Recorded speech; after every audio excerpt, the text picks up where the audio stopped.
गुरुग्राम लोकसभा क्षेत्र से चुनावी मैदान में उतरे सभी राजनीतिक दलों के प्रत्याशियों ने अपने चुनाव प्रचार तेज कर दिया है। पिछले 3 दिनों से सभी राजनीतिक दल नुहू जिले में सक्रिय रूप से प्रचार कर रहे हैं। बीते मंगलवार को भाजपा, कांग्रेस, इंडियन नेशनल लोकदल के बड़े नेता अपने प्रत्याशियों के समर्थन में प्रचार करने पहुंचे, जबकि बुधवार को जननायक जनता पार्टी के नेता व प्रत्याशी पहुंचे। वहीं बृहस्पतिवार को एक बार फिर कांग्रेस प्रत्याशी राजबब्बर सोहना विधानसभा के अंतर्गत तावड़ू नगर पहुंचे, जहां उन्होंने लोगों को संबोधित करते हुए कहा कि 400 पार कहने वालों की नीयत संविधान को बदलने की है। उनके नेता राहुल गांधी ने भाजपा की इस साजिश को बेनकाब कर दिया है, जिसमें सभी देशवासियों के एक साथ खड़े होने की जरूरत है। गुरुग्राम लोकसभा क्षेत्र का विकास में पिछड़ेपन का कारण भाजपा सरकार की गलत नीतियां हैं, जिसके लिए सीधे तौर पर वर्तमान सांसद एवं केंद्रीय मंत्री राव इंद्रजीत सिंह जिम्मेदार है। उन्होंने राव इंद्रजीत सिंह कटाक्ष करते हुए कहा है कि भाजपा की सरकार में वह सिर्फ नाम की मंत्री हैं। पूरे लोकसभा क्षेत्र में लोगों को यह नहीं मालूम कि सांसद इंद्रजीत के पास 10 साल से कौन सा विभाग का मंत्रालय है। वह सिर्फ नाम के मंत्री हैं। यही बीजेपी में उनकी औकात है।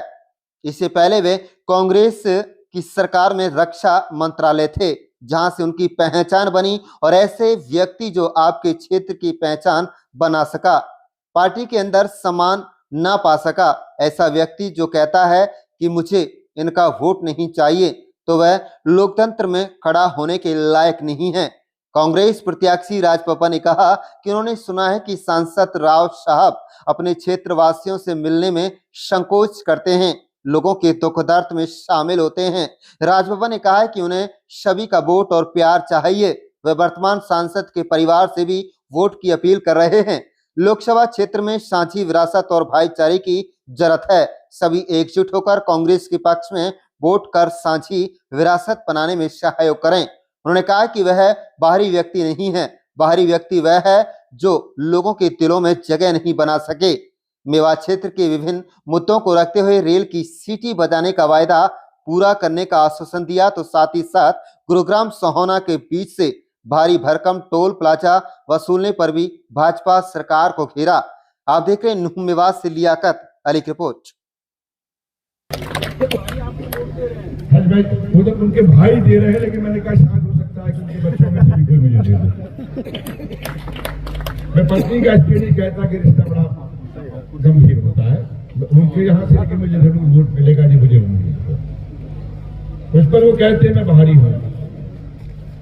मैं उनसे यही बात कहना चाहता हूँ कि बाहरी वो व्यक्ति होता है जो घर में रहकर भी अपनों का साथ ना दे। मैं कहीं का भी क्यों ना हूं।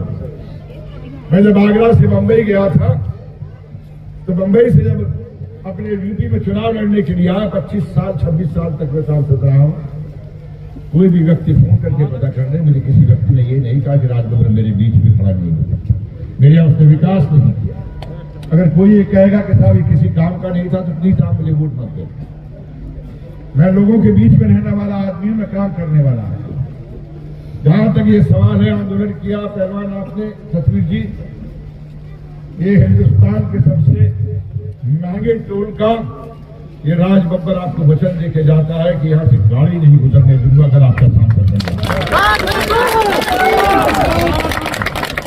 इस टोल को लोगों के इस्तेमाल का, लोगों के भले का बनाना होगा, न कि सरकार को पैसा वसूलने वाले या उस सड़क को बनाने वालों के ठेकेदारों पे उनके पैसा चुकाने के लिए हमें स्कूल का इस्तेमाल करना है। जरूर पैसे लो, लेकिन उतने लो जितने वाजिब है, उतने लो जो हमारा सड़क पर चलने वाला, हमारा मेवाड़ का, हमारा मेवात का, हमारा रेवाड़ी का, हमारा गुड़गांव का व्यक्ति जिसका लाभ उठा सके। फिर हमारी जमीनों से गुजर के जाने वाला वो टोल अगर हमें ही कुछ लाभ नहीं देता, अगर हमारे ही किसी काम नहीं आता, तो इस तरह की चमकती हुई और इस तरह की चिकनी सड़क से हमें क्या लेना चाहिए। पधारे हुए मेरे बुजुर्ग मोहतरम, मेरी माताएं बहनें, नौजवान साथियों, इस मंच पर यहाँ हमारे साथ हमें हिम्मत और प्यार देके आगे आपके बीच में लाने वाले हमारे नेता, कांग्रेस पार्टी के वरिष्ठ साथी आफ्ताब साहब,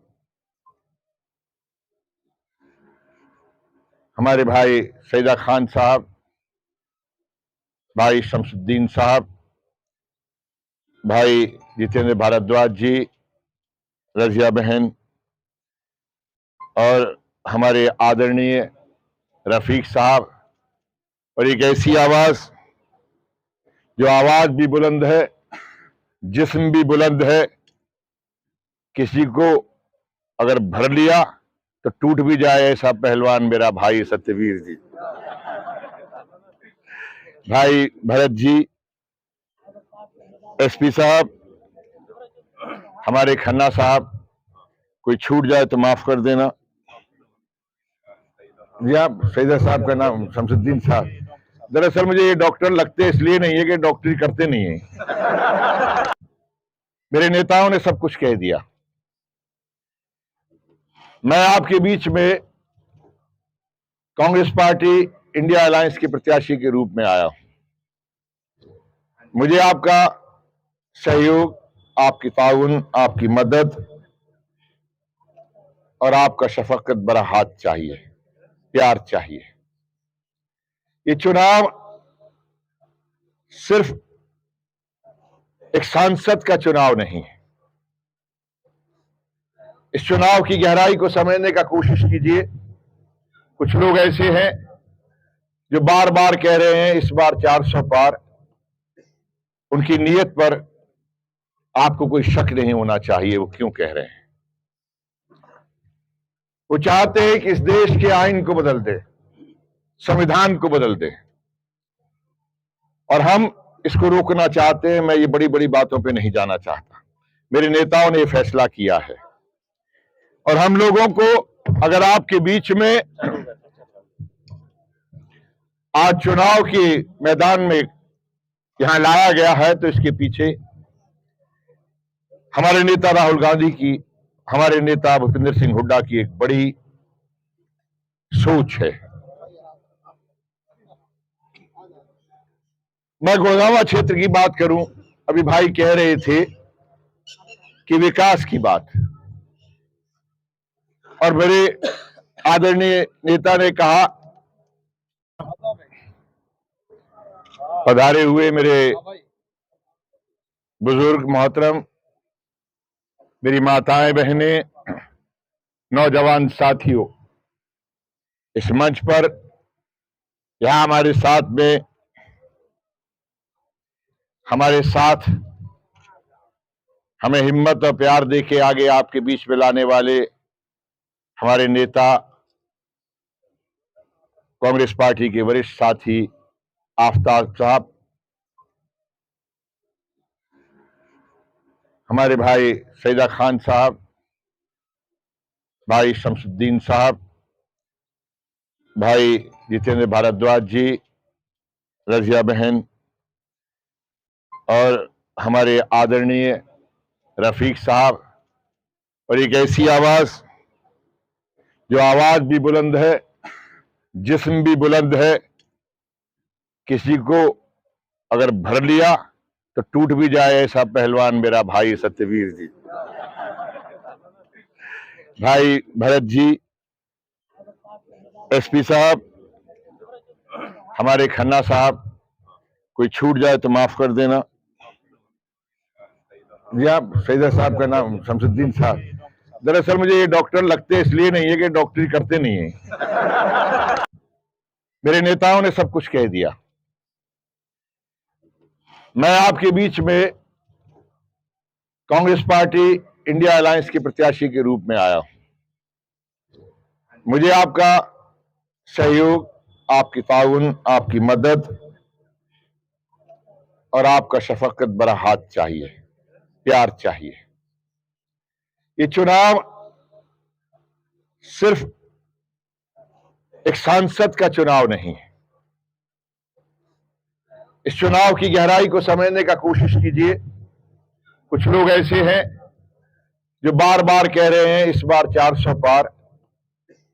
उनकी नीयत पर आपको कोई शक नहीं होना चाहिए वो क्यों कह रहे हैं।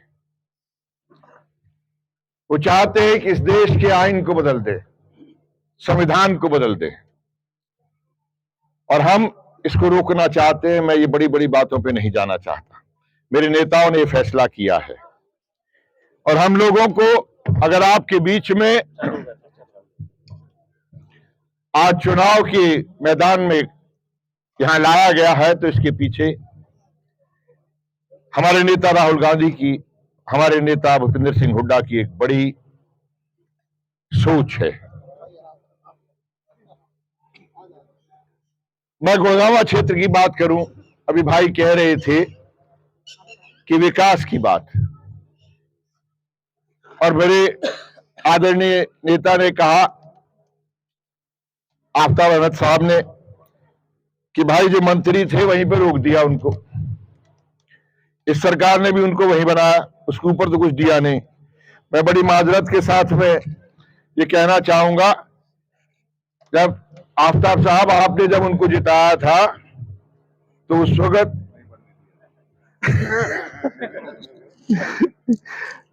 तो खैर मैं वो थी, क्योंकि मैं भी डिफेंस की कमेटी का चेयरमैन था, स्टैंडिंग कमेटी का, और वो डिप्टी स्टेट मिनिस्टर थे रक्षा मंत्रालय में। भाई इतनी खलकत बैठी है बीजेपी की सरकार में, पढ़े लिखे पत्रकार सब है।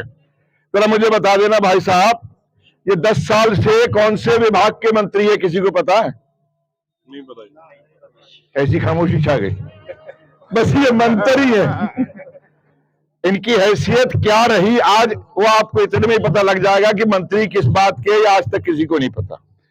आप रेवाड़ी से लेके आप कहीं गुड़गांव के किसी क्षेत्र में चले जाए, किसी व्यक्ति से पूछ लें इनका ये किस विभाग के मंत्री है, वो विभाग नहीं मालूम, बस ये मंत्री है, यही है।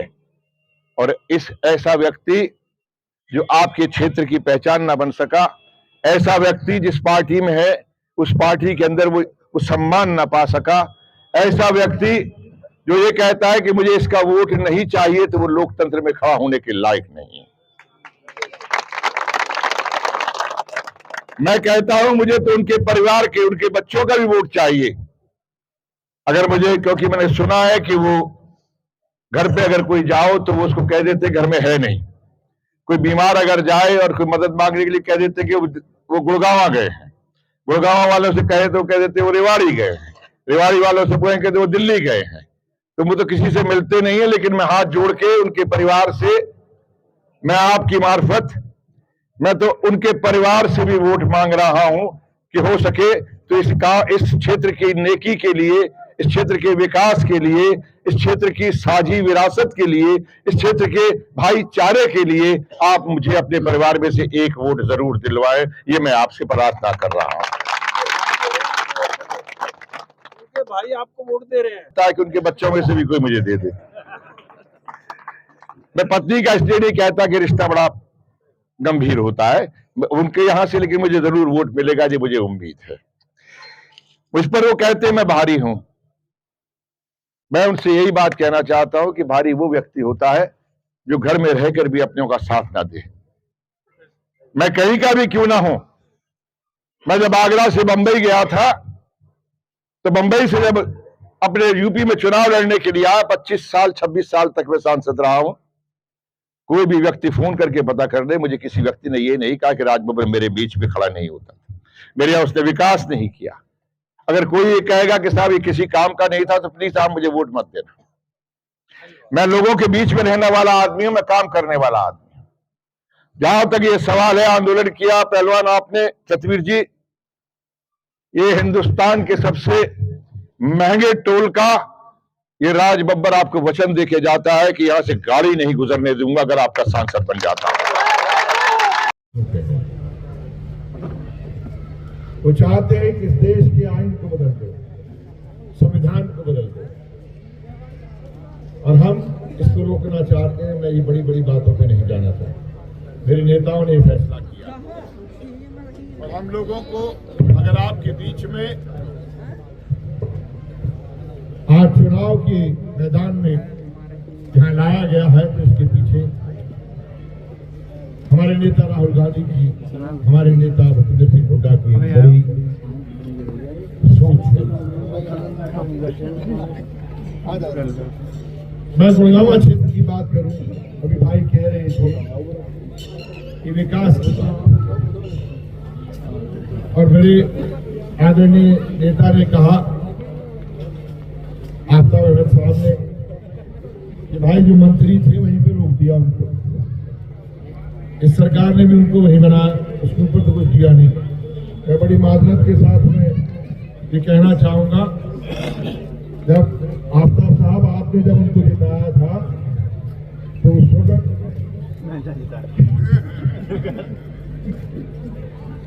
तो खैर मैं वो जब वो कांग्रेस में मंत्री थे तो थोड़ी सी पहचान थी, क्योंकि मैं भी डिफेंस की कमेटी का चेयरमैन था, स्टैंडिंग कमेटी का, और वो डिप्टी स्टेट मिनिस्टर थे रक्षा मंत्रालय में। भाई इतनी खलकत बैठी है बीजेपी की सरकार में, पढ़े लिखे पत्रकार सब है। जरा मुझे बता देना भाई साहब कि 10 साल से कौन से विभाग के मंत्री है, किसी को पता? नहीं पता। ऐसी खामोशी है, बस ये मंत्री है। इनकी हैसियत क्या रही आज वो आपको इतने में पता लग जाएगा कि मंत्री किस बात के, या आज तक किसी को नहीं पता। आप रेवाड़ी से लेके आप कहीं गुड़गांव के किसी क्षेत्र में चले जाए, किसी व्यक्ति से पूछ लें, इनका ये किस विभाग के मंत्री है वो विभाग नहीं मालूम, बस ये मंत्री है, यही है। और इस ऐसा व्यक्ति जो आपके क्षेत्र की पहचान न बन सका, ऐसा व्यक्ति जिस पार्टी में है उस पार्टी के अंदर वो सम्मान न पा सका, ऐसा व्यक्ति जो ये कहता है कि मुझे इसका वोट नहीं चाहिए, तो वो लोकतंत्र में खड़ा होने के लायक नहीं।